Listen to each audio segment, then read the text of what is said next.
Okey, alhamdulillah. Okey, assalamualaikum warahmatullahi wabarakatuh. Alhamdulillah, syukur kita kehadrat Allah dapat bertemu lagi pada minggu-minggu terakhir di bulan Ramadan ini, insya-Allah. Bismillahirrahmanirrahim. Assalamualaikum warahmatullahi wabarakatuh. Alhamdulillah, kita mudah-mudahan hari ini perkongsian daripada Umi kita manfaatkan untuk seluruh sesiapa sahaja yang bersama-sama dengan kita, insya-Allah. Okey, bismillahirrahmanirrahim. Alhamdulillahirabbil alamin wassalatu wassalamu sayyidina Muhammadil asrafil anbiya'i wal mursalin wa ala alihi wasahbihi ajmain. Okey. Okey, hari ini kita nak bercerita tentang empat faktor berkaitan dengan pemakanan, okey, yang menentukan nilai pemakanan itu yang baik ataupun sebaliknya untuk diri kita, insya-Allah, mudah-mudahan ya. Okey, mari kita tengok ada tak sahabat-sahabat kita yang bersama dengan kita pada hari ini. Okey.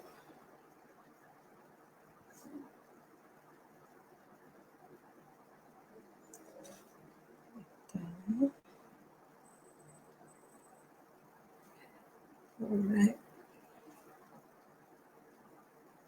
Okey, kita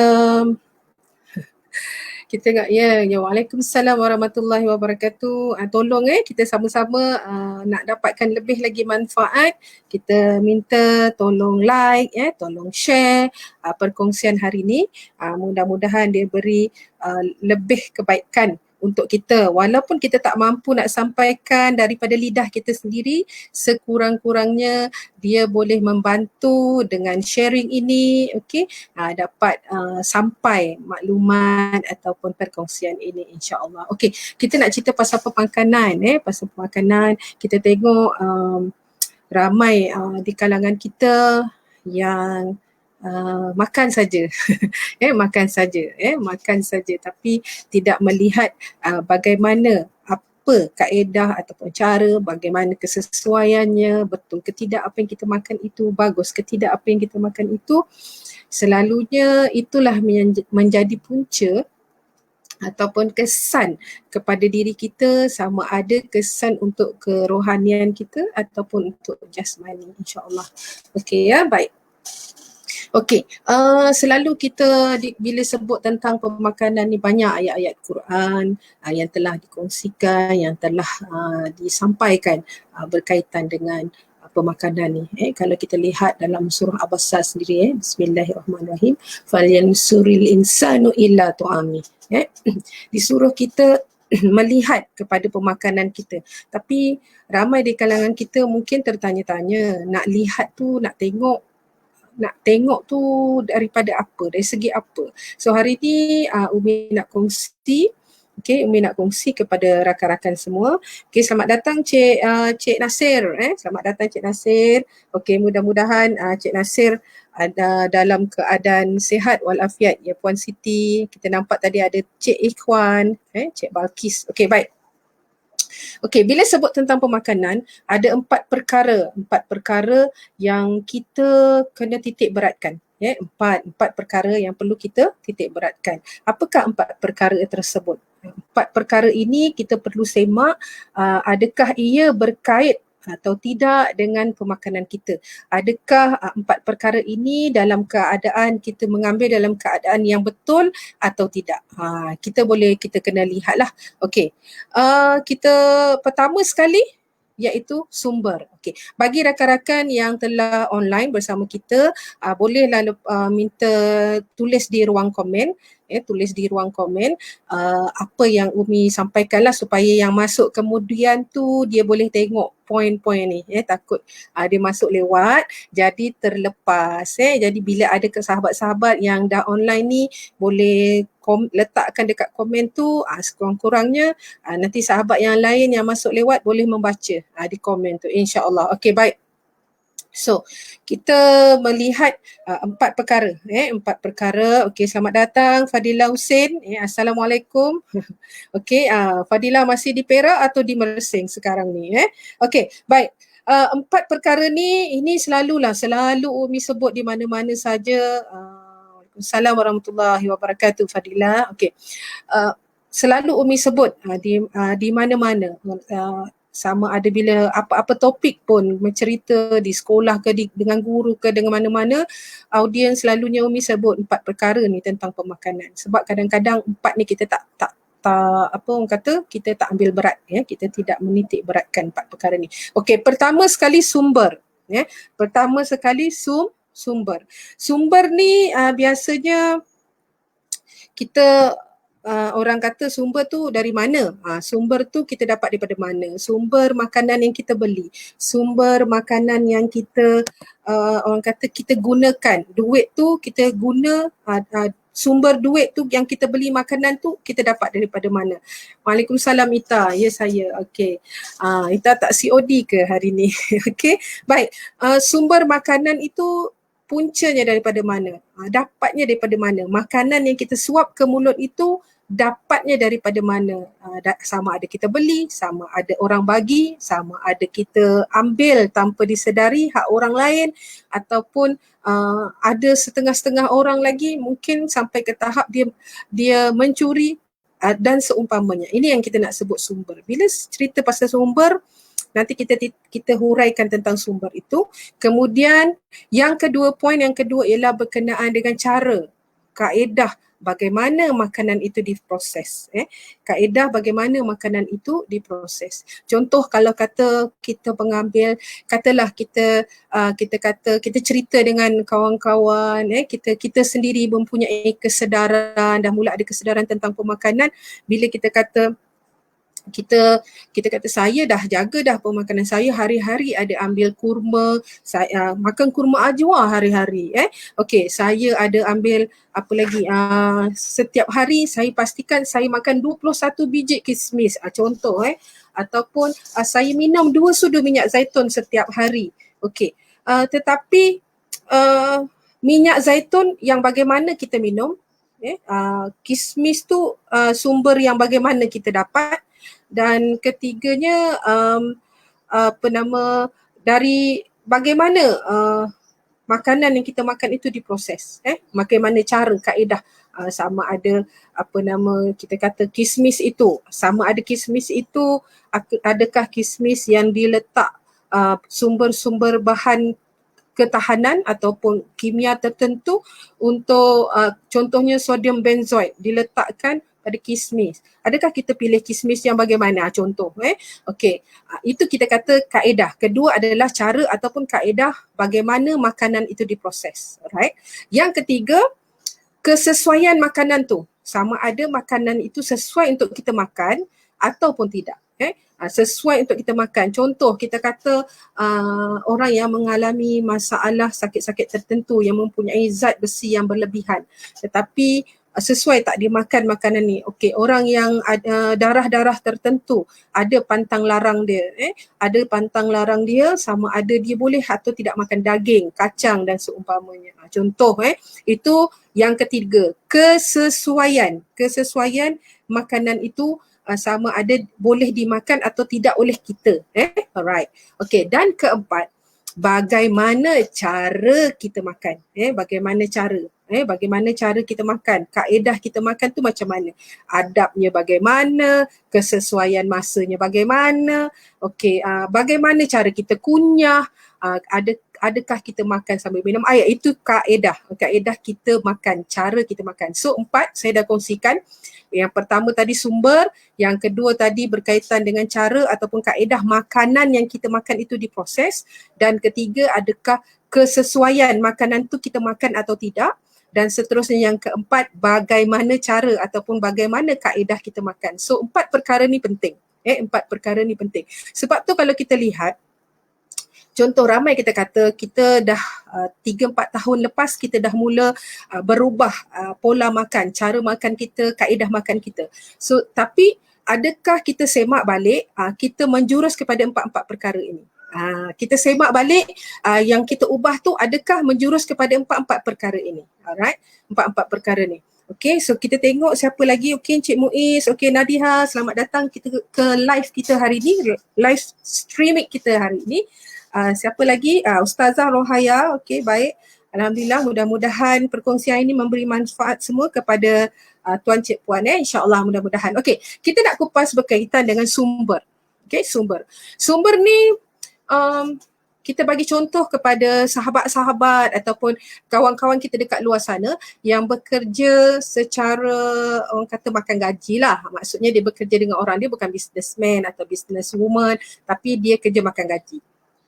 Okay, bila berkait dengan kerja makan gaji, so lagilah musim PKP kerja kat rumah ni, wallahualam, mudah-mudahan Allah saja yang tahu bagaimana kita bekerja dari rumah yang makan gaji ni okey, kita bagi contoh macam ni lah, right? Ada memang kita ada kata saya ni tak mencuri lah, seumur hidup saya tak pernah mencuri, tetapi pernah tak kita curi masa kita dalam kerja? Okey, curi masa, contoh contoh ini kita bercakap secara umum supaya kita dapat mudah-mudahan kita jangan tengok orang lain tapi kita tengok diri kita. Mudah-mudahan dengan perkongsian ini menjadikan asbab kita menjadi manusia yang lebih baik pada hari esok, hamba yang lebih baik. Lepas habis ni saja kita ni boleh jadi apa orang kata manusia yang lebih baik, hamba Allah yang lebih baik pada selepas kita dengar ni, kita berusaha ke arah itu. Okey, contoh katakan bagi orang yang makan gaji,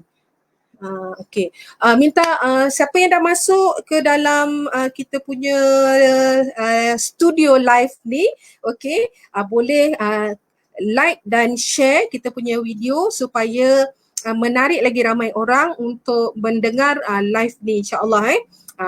Tekan share, button share tu, share sekarang untuk menarik lagi audiens untuk dengar lah, insyaAllah. Okay, alright, baik.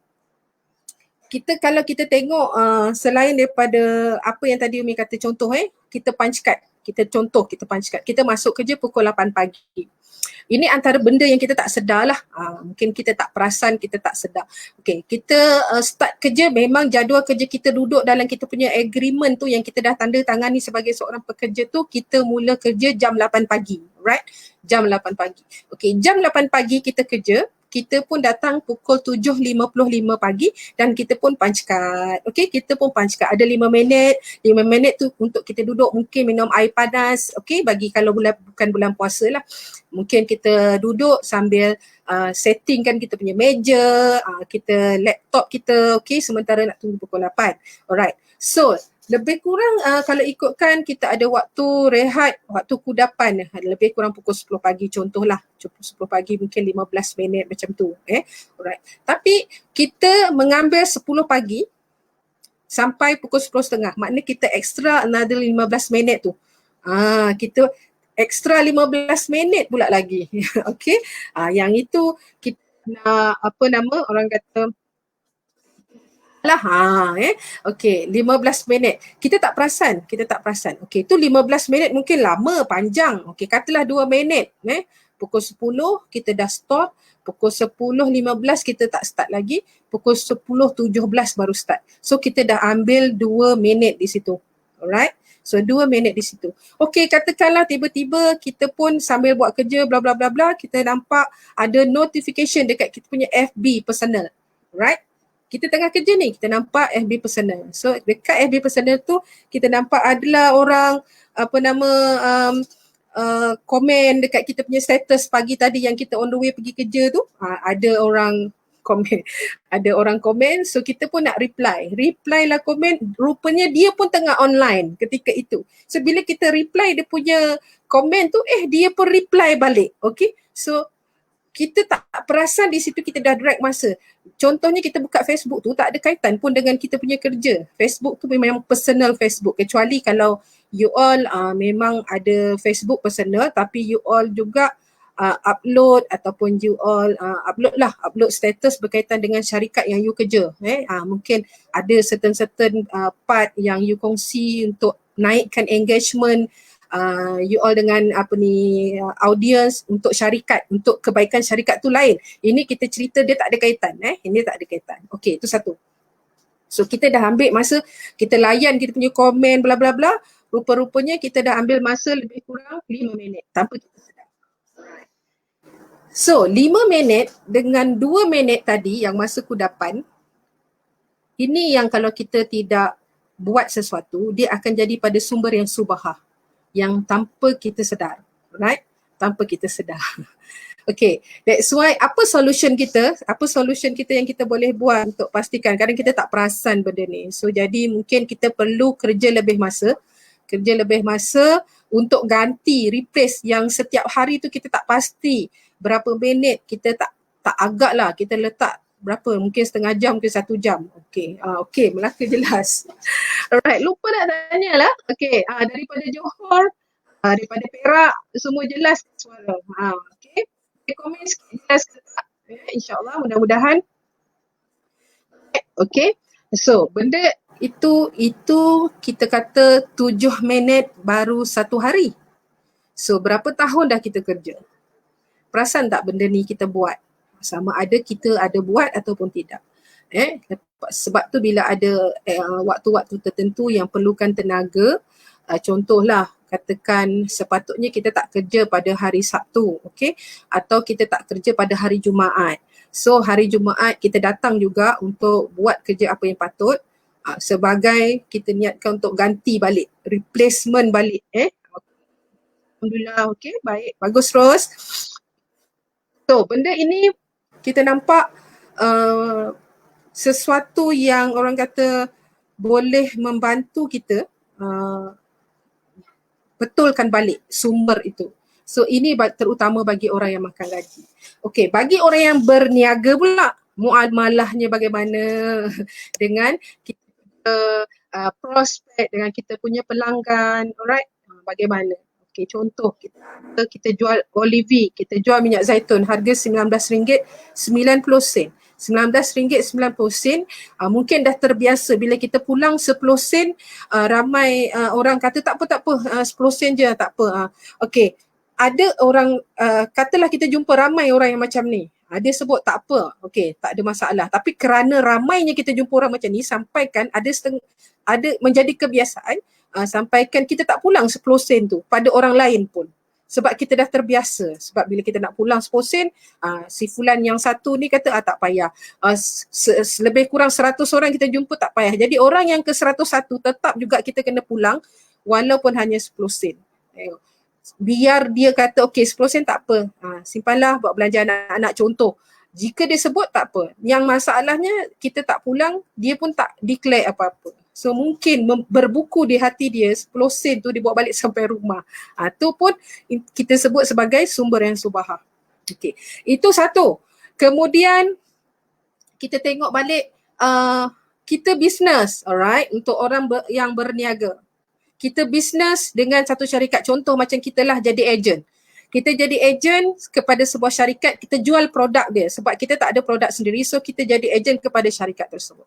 So sebab niat kita nak jadi ejen, nak jual produk ni sekadar nak membantu suami, okay, nak membantu meningkatkan pendapatan ahli keluarga, contoh. Tetapi kita memilih syarikat yang salah. Syarikat yang salah ni kena tengok balik. Salah dari segi produknya, salah daripada segi marketing, plan marketing dia, okay, plan dia untuk nak dapatkan plan marketing untuk meningkat, dapat bonus bagaimana? Adakah bonus tu kita dapat macam sumber subahah ke tidak? Jelas tak? Kita katakan dia kata dia bagi bonus sekian bila you all dapat jual dengan jumlah sekian dan dapat menaja pada jumlah sekian. Okay, so bila situasi ini berlaku, kita boleh nampak dengan jelas tak sumber bonus yang kita dapat tiba-tiba, oh banyaklah bonus dia. Untung besar ni, dah dapat untung jual produk, untung tajaan, kemudian ada bonus sampingan. So benda-benda yang kita dapat ini, boleh tak kita dapatkan sumbernya secara jelas? Bagaimana syarikat tu kira sehingga kita dapat bonus tu?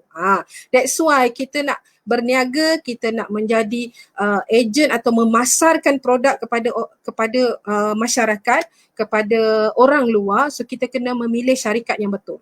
Sebab kita tak mahu apa yang kita buat adalah satu sobahah kepada pendapatan yang kita nak dapat dan akhirnya dia memberi kemudaratan yang berpanjangan. Masalahnya bila kita makan bukan mudarat kita seorang, dia jadi faktor keturunan, genetik. Nampak tak? Katakanlah yang kita ni beli memang kita makan untuk kita seorang lah, bukan bagi anak-anak ataupun kita masih bujang, so kita makan untuk kita seorang. So bila kita makan untuk kita seorang je, contoh sebab kita rasa kita tak nak melibatkan orang lain. Tetapi you all, apa yang you all makan dalam bentuk yang sobahah itu menjadi titik-titik hitam dekat hati kita. Itulah yang menggelapkan hati kita. Nak ke kita tak makan. Kita tak boleh tak mahu benda itu berlaku pada kita dan keturunan kita. Ni kalau Umi cerita lagi skop macam mana how to Allah itu create kita sebagai manusia, bagaimana kita punya halusnya sel kita, bagaimana molekul-molekul pergerakan dalam tubuh kita, bagaimana apa yang kita cakap, apa yang kita lakukan, apa yang kita makan, apa yang kita fikir, semua itu terakam dalam kita punya sistem memori yang ada pada P23 kita. Nampak? Benda yang kita buat ini dirakam menjadi satu data, satu maklumat yang tersimpan dalam kita punya memori P23 kita. So, dia menyimpan data-data ini dalam kita punya genetik. Okay, dia simpan data ini dalam genetik kita. So, genetik ini dia akan copy paste. You all, dia akan copy paste. Yang original dia simpan.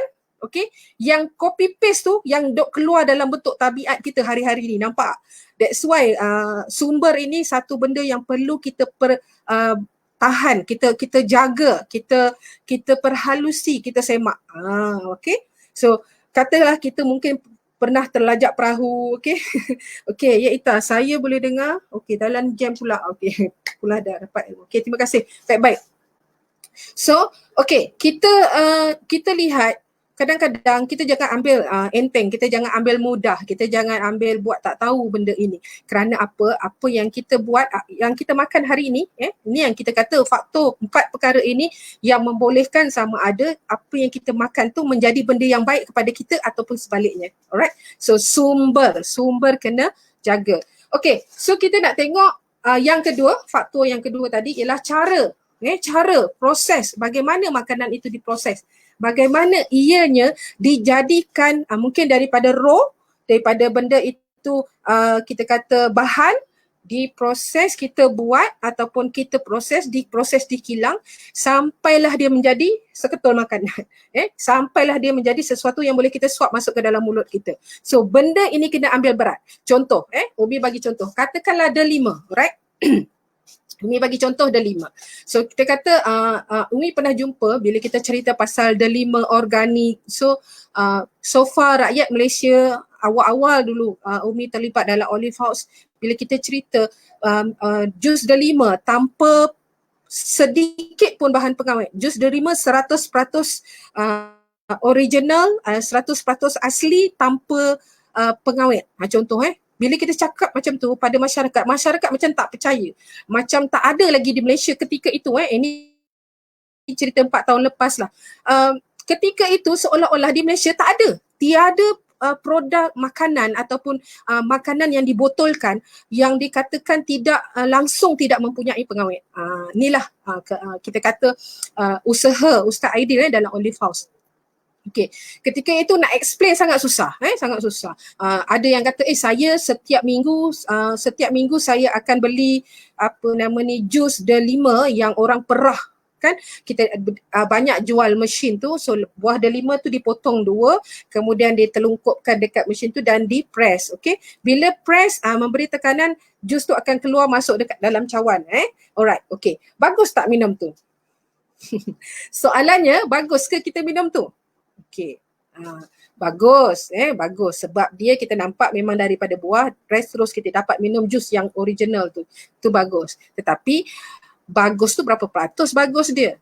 Nampak? Berapa peratus, berapa persen bagus dia tu? Alright.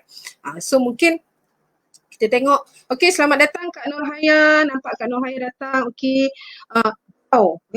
Sanita Isa ada bersama saya hari ini. Alright. Okay. Alright, so boleh share, boleh komen, okay, like, share dan komen. Mudah-mudahan ramai lagi yang mendapat manfaat daripada perkongsian ni. Okay, kita tengok, bagus tak? Soalannya ialah, bagus tak? Bagus tak kita minum delima yang kita press macam tu? Okay, kalau bagus, berapa persen dia bagus? Ini persoalannya. Yang ni kita kata proses. Ya, itu very simple lah kita nampak. Okey, yang kita nak, banyak kajian berkaitan dengan delima. Kalau kita lihat sendiri, bagusnya delima ini kita ambil secara keseluruhan buah. Buah delima tu, satu biji buah delima tu kita ambil. Okey, Umi pernah terlibat dengan satu tim lah. Masa tu kita buat sedikit analisa ataupun kajian yang bekerjasama dengan pihak UTM Skudai masa tu. So kita melihat sumber delima tu, kita ambil, beli buah delima, so kita tengok ambil buah saja. Okey, ambil begini, tak gini, kita tengok apa yang terbaik. Sumber yang terbaik tu kena ambil bagaimana delima tu. So ending dia, kesimpulan yang kita dapat ialah nak dapat buah delima, kesan delima, kebaikan dan manfaat delima itu, yang terbaik ialah kena ambil seluruh biji, seluruh buah delima tu. Keseluruhan buah delima tu. So Umi bila kena Olive House, Umi pun terkejut, Olive House ada produk yang macam ni, rupanya jauh datang daripada Azerbaijan tu, sebab di kebanyakan negara yang membuat ataupun mengeluarkan produk jus delima ni, rata-ratanya memang akan mencampur sedikit, dia beza banyak sikit je lah pengawet. Sebab apa? Dia sangat sensitif dan mudah rosak. Namun syarikat di Azerbaijan ni dia ada dia punya teknologi pemerahan dia, dia punya pasteurization dia, so dia ada teknologi dia yang dia buat sehingga jus delima itu bertahan di dalam botol selagi tutupnya tidak dibuka. Alright. So mereka ada teknologi tu. Okay. So siapa yang dah ada bersama baru masuk ni, tolong komen sedikit, komen saya faham ke, suara jelas ke, video bagus ke, dapat manfaat ke. So tolong komen sikit, sekurang-kurangnya selepas ini memberi manfaat kepada sahabat kita yang datang masuk lewat ataupun yang menonton kemudian selepas ini. Alright, so kita kata delima. So bagaimana cara kedua tadi, kaedah dia memproses itu adalah satu kaedah yang menentukan sama ada faktor ataupun nilai pemakanan itu memberi manfaat yang baik kepada kita secara maksimum ataupun secara minimum ataupun tak ada manfaat langsung. Kita ambil, kita makan tapi tiada manfaat. Okey. Tu kita kata faktor yang kedua. Itu kita bangkit daripada sumber delima. Belum cerita lagi minyak zaitun yang dicampur dengan minyak-minyak lain.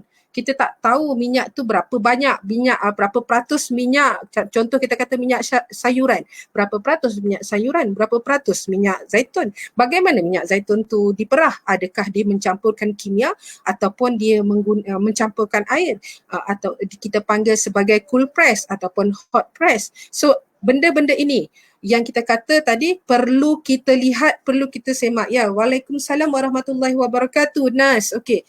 Alhamdulillah suara. Terima kasih, sama-sama juga ya Nas. Okay. Alright. So kita lihat perkara-perkara ini kita perlu ambil berat. Ini kita kata produk yang kita beli di dalam botol. Kita cerita kat rumah. Kita cerita kat rumah tengah menggoreng ikan sambil membebelkan anak. Membebelkan alung, angah, bla bla bla bla bla. Okey, marah suami. Okey, merungut pada suami ketika goreng ikan. Ketika masak ni, pusing. Katakan masak sup ayam, alright? Sup, sambil duk godak sup tu, kita duk membebel, merungut dalam hati, apa janji, ngomel sendiri, alright? So, benda-benda ini dia nampak macam tak ada apa-apa, tetapi dia maksudnya sup yang kita masak tu tak ada jiwa. Perasan tak? Ada orang kata, kenapa sup kau ni sedap sangat bila makan tu rasa teringat-ringat, balik rumah teringat-ringat, bila ingat sup ingat engkau, bila ingat sup ingat engkau. Kenapa sampai macam tu? Ataupun suami kata, yang saya ni kalau sebulan tak jumpa sup awak sekali, saya tak boleh tahan lah, duk teringat-ringat ni. Kenapa? Kenapa boleh berlaku begitu? Sebab apa? Sebab kita masak dengan jiwa. Adakah kita masak dengan jiwa kita yang murni ataupun dengan jiwa kita yang penuh dengan orang kata kegelapan. Alright. So benda ini nampak macam tak ada apa-apa, tetapi dia memberi sumbangan dalam kehidupan kita. So itu kita kata bagaimana makanan ini diproses. Diproses tu maksudnya ketika kita buat bahan yang kita gunakan untuk kita masukkan di dalam makanan itu, alright? Bahan yang kita gunakan. Okey, dah masuk bahan tu, bagaimana pula bahan itu dimasukkan? So benda-benda ini nampak macam tak ada benda tetapi ia memberi kesan kepada kehidupan kita. Contoh Umi kata bagaimana benda tu dimasukkan, contoh garam. Alright? Berapa ramai di kalangan kita yang menumis, ketika menumis letak garam sekali. Ataupun dia buat bumbu, bumbu tahu tak bumbu? Kan kita nak masak, katalah kita nak masak sayur, apa nama, ubi kayu pula, pucuk ubi goreng, contoh goreng pedas lah kita kata. So kita pun buat bumbu dia. Bumbu tu kita siap letak dengan garam tumbuk, kita tumis sekali. Ataupun masa menumis kita letak garam. So kita letak garam. Berapa ramai yang buat macam ni? Ada ramai tak yang buat masukkan garam masa kita nak matikan api tu baru masukkan garam. So garam ni dia adalah sodium fluoride. Okay. Sodium ni kita ibarat sodium chloride ni diibarat macam kita kata antara sabut dan juga klorok. Dia itulah bahan dia, sebatian ya. Garam ni adalah sebatian. So bila dia kena panas melebihi 30 saat, dia akan terurai, terpisah. Dia jadi tak stabil, so dia memberi kesan yang mudarat kepada diri kita. So sebaik-baiknya nak letak garam pada makanan ataupun masakan, kena letak garam, matikan api. Bila suhu tu menurun, dia tidak memberi mudarat. Okey, insya-Allah mudah-mudahan. Tu kita kata pasal garam. Ada banyak lagi sumber. Contohnya kita meletakkan gula putih, susu pekat manis, contoh benda-benda ini. Makanan dah okey dah, tetapi kita menambah pula bahan lain ke dalam makanan itu sehingga menyebabkan kesan yang baik, tidak memberi makanan tu baik tetapi kurang memberi manfaat kepada tubuh yang kita bimbang makanan itu memudaratkan kita. Okey, memudaratkan kita. Okey, alright. Okey. So boleh like dan komen dan share. Boleh share kita live ni. Okay, kita boleh share kita punya live hari ni. Alright. So yang ketiga. Okay, kalau ada soalan,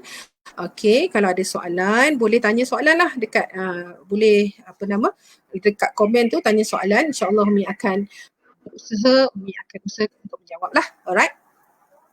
Okey, kesesuaian makanan. Okey, kesesuaian makanan ni kalau kita tengok contoh orang yang mempunyai lebihan zat besi. Okey, lebihan zat besi, dia boleh tak ambil zat besi lagi? Dia boleh ambil tetapi dalam kuantiti yang tersangat minimum. Alright, kuantiti yang tersangat minimum. Contoh, katakanlah dah lebih zat besi tapi dia makan bayam. Bayam ada banyak zat besi kan? So contoh, dia sentiasa makan. Maksudnya hari ni lauk bayam, esok sayur bayam. So benda-benda ni dia memberi kesan yang tidak baik jugalah. Okey, itu kesesuaian makanan. Lepas tu contoh orang dah kencing manis. So ada benda pantang larang yang dia perlu jaga. So tapi dia makan juga, alright? So benda-benda ini yang kita kata kesesuaian makanan ini juga memberi kita kata apa? Memberi kesan sama ada baik ataupun tidak baik ataupun sebaliknya. Okay. Alright, bismillah. Alright.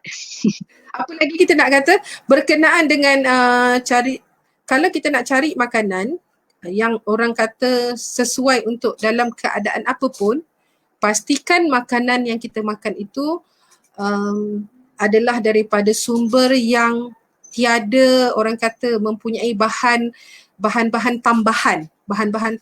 Contoh kalau kita nampak makanan dekat luar, banyak yang dia kata ditambah add on ataupun dia kata contohnya semua barang proses lah, dia akan letak enhance dengan vitamin C, alright, contoh dengan beta karotin, dia ada enhance, maknanya ditambah. Okey, makanan itu telah ditambah. Memanglah dia tinggi dengan vitamin C, tetapi adakah vitamin C yang kita dapat tu adakah daripada sumber yang semula jadi? Benda semula jadi ni orang kata hampir tak memberi mudarat asalkan kita makan dalam kuantiti yang orang kata bersesuaian lah, bersesuaian. Sebab kesesuaian makanan ni juga yang faktor ketiga ni ada juga berkaitan dengan kita kata kuantiti pengambilan, dosage yang kita makan. Alright. So contoh Umi bagi, katakan kita kata ada pernah dengar kan orang kata makan ikan ataupun yang tidak bersisik, ikan yang tidak bersisik ni tak bagus. So ada beberapa fakta yang Umi baca lah dalam buku yang Umi dapat, kenapa dikatakan bahawa ikan yang tidak bersisik, yang tidak bersisik ni tidak bagus kita makan. Okey, antaranya ialah kerana kandungan magnesium dia yang sangat tinggi dan sukar untuk kita hadam dekat perut. Alright. So dia memberi mudarat. Kalau kita tengok ikan-ikan yang tak ada sisik ni, ikan-ikan yang tak ada sisik ni biasanya dia cepat mati. Jangka hayat dia tak panjang. Ada tak risiko kita makan, kita kerap makan ataupun kita jadikan dia satu amalan, hari-hari mesti makan ikan yang tidak bersisik. Contohnya macam ikan pari. Contoh ikan pari tak ada sisik. Ikan apa lagi tak ada sisik? Dah mula lupa tu. Ikan apa? Boleh komen tak? Ikan apa yang tak ada sisik? Ikan sembilang. Ikan sembilang yang selalu orang buat apa? Asam pedas. Apa lagi ikan yang tak ada sisik? So ikan yang tak ada sisik ni jangka hayat dia pendek. Adakah kita bila kita terlalu orang kata taksub dengan ikan tak bersisik ni, kita pun jadi jangka hayat pendek? Wallahu a'lam bissawab. Tapi kita pernah dengar kan pepatah, you are what you eat. Awak adalah apa yang awak makan, kita adalah apa yang kita makan. Alright. So berhati-hatilah. Alright. So kena cari sumber makanan itu, makanan yang memberi fungsi. Kita kata functioning food ataupun makanan berfungsi. Makanan berfungsi ni apa? Pertama sekali kena pastikan dia tak ada campuran apa-apa. Alright. Kedua, dia adalah sumber yang semula jadi. Ambil terus makan. Tak perlu lagi kita kata nak masak, nak apa. Sebaik-baiknya, right? So kalau dia masak pun bagaimana, kita patah balik dengan topik yang kedua tadi, bagaimana kaedah diproses. So benda-benda ini kita kena ambil berat. Kita kena ambil berat, kena titik beratkan tentang perkara ini. Okey. Berfungsi, contoh katakan kita kata itu kalau dia amal benda yang tidak elok. Katakan benda elok pun, contohnya kita kata telur. Telur kan bagus. Telur kan bagus. Dia adalah sumber omega. Okey. Tetapi kalau hari-hari makan telur, adakah dia bagus? Ni kita kata kesesuaian. Hari-hari makan telur. Okey, bagus ke? Okey, kita kata daging. Daging itu sekali-sekali boleh lah. Tapi kalau selalu tak boleh. So, tengok kesesuaian. Katakan kita kata tak nak lah, dah tahu, dah dengar, dah pernah baca kata ikan tak bersisik tak bagus. So, saya ambil ikan bersisik. So, dia ambil ikan, contoh nak mudah, dia beli terus untuk seminggu. Katakan ikan siakap. Okey. Ikan siakap pula seminggu makan siakap. Adakah siakap tu jadi bagus? So bila kita ambil dalam satu jangka, jadi satu tabiat, so benda itu kita kena jaga-jaga dan hati-hati. Kalau boleh selepas 3 hari kita tukar kita punya menu. Lepas 3 hari kita tukar. So jangan jadikan benda tu macam jadi satu orang kata itu je, kita tak boleh tukar. So kita kena pelbagaikan. Tu kita kata kesesuaian, pelbagaikan. Okey. Untuk yang tajuk ni berkaitan dengan kita kata makanan, berkaitan dengan jenis-jenis darah, kita akan buat pada perkongsian lain sebab dia mungkin akan lebih panjang. Kita akan buat dalam perkongsian lain, insya-Allah. Okey. So kita tengok, bila kita nak makan sesuatu benda, kita kena cari yang dia boleh memberi fungsi ke tidak kepada tubuh kita. Fungsi ni apa? Fungsi ni dia ada kaitan dengan kita punya sistem organ. Okey, dia ada kaitan dengan kita punya sistem dalam tubuh, kita punya pencernaan. Semua itu adakah dia memberi manfaat kepada kita atau sebaliknya. Okey, kita baru sampai yang ketiga tau, nak masuk yang keempat. Nak masuk yang keempat. Okey, bagaimana cara kita makan. Okey, cara kita makan bagaimana. So, kita dah pergi ke 43 minit perkongsian ni. InsyaAllah kita target 45 minit. Alright. So minta selepas ini siapa yang belum share video ni, After this, habis ni pun boleh share juga dekat Facebook personal masing-masing, share dekat personal Facebook masing-masing supaya dia memberi manfaat. Kalau boleh buatlah sikit copywriting, perkongsian kita tu, apa yang kita faham buat sikit dan baru upload video dekat sana lah, share video dekat sana. Selepas inilah siapa yang belum share, alright? Okay. So kita pergi kepada faktor yang keempat, iaitu bagaimana cara kita makan. So bagaimana cara ni tu yang selalu kita nak orang kata apa, nak didik diri kita, nak didik anak-anak kita. Makan jangan sambil berjalan, duduk dengan cara yang betul. Okay, apa lagi, dengan kita kena baca doa melihat makanan. Tahu tak doa melihat makanan apa? Doa melihat makanan, Allahumma barik lana fima razaqtana wa qina azabannar. Itu doa melihat makanan, melihat makanan. Okey. Melihat makanan ni maksudnya bila kita lalu nampak makanan di hidang tu terus baca doa. Masa nak makan bacalah baca bismillah dah memadai dah. Okey, ataupun ini kita kata adab. Ini kita kata adab, dan cara macam bagaimana kita makan itu pun memainkan peranan. Itu faktor yang keempat. So tuan cik puan, you all semua, yes, Waalaikumsalam, baru masuk ya Kak Darna. Alright. So kita nak lihat kenapa nak jaga empat ni? Kenapa nak jaga empat ni? Nampak? Kenapa perlu kita jaga empat faktor? Kita nak apa yang kita makan hari ni,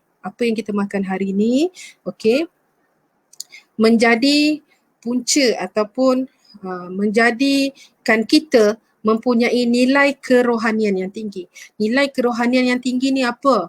Keyakinan kita secara mutlak, dia tak ada 100% dah. Dia kata mutlak, tak ada selainnya. 100% yakin bahawa apa pun yang kita buat hari ini semua dengan izin Allah. Apa yang kita buat hari ini semua kerana Allah. So benda-benda ini yang menyebabkan yang makanan yang kita makan tu, daripada sumber empat perkara ini, faktor empat perkara ini yang kita titik beratkan, sebenarnya itulah yang menjadikan bagaimana kita spiritual kita, kerohanian kita, yakin kita kepada Allah. Okay, so far bila kita sebut pasal yakin, ramai orang hanya fikir boleh sebut yakin di mulut, tetapi melaksanakan, menjiwai yakin itu sangat susah.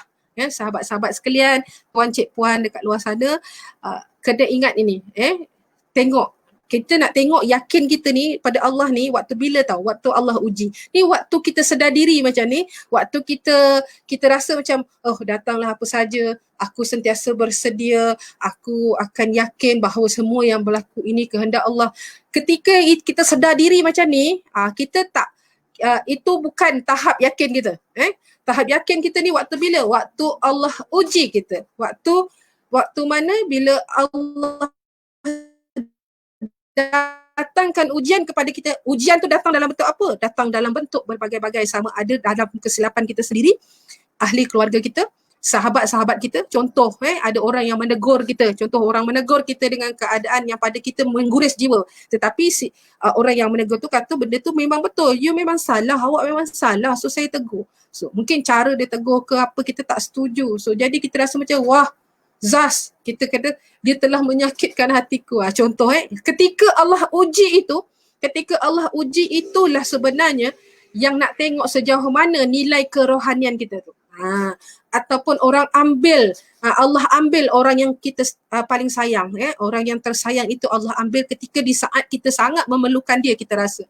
Tapi ketika itulah Allah ambil dia. So ujian pun datang. Bila ujian datang bagaimana? Kita tu bagaimana? Kita tu.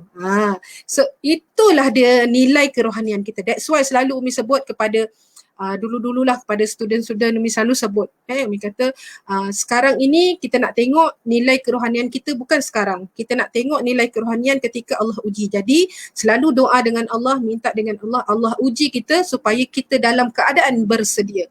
Bersedia. Nak dapat keadaan bersedia, kita patah balik kepada 4 faktor pemakanan kita. So siapa yang menjaga 4 faktor pemakanan ni, insya-Allah dia akan menjaga kerohanian tu, insya-Allah, pasti. Alright.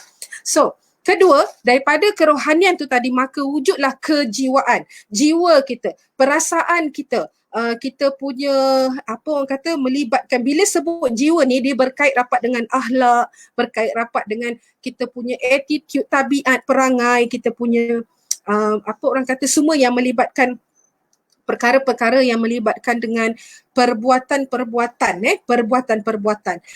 yang secara fizikal orang nampak. Jiwa tu dia dari dalam, tetapi daripada dalam tu dikeluarkan, dizahirkan. So ini kita nampak daripada kerohanian tadi keluarlah dalam bentuk-bentuk karakter. Nampak tak?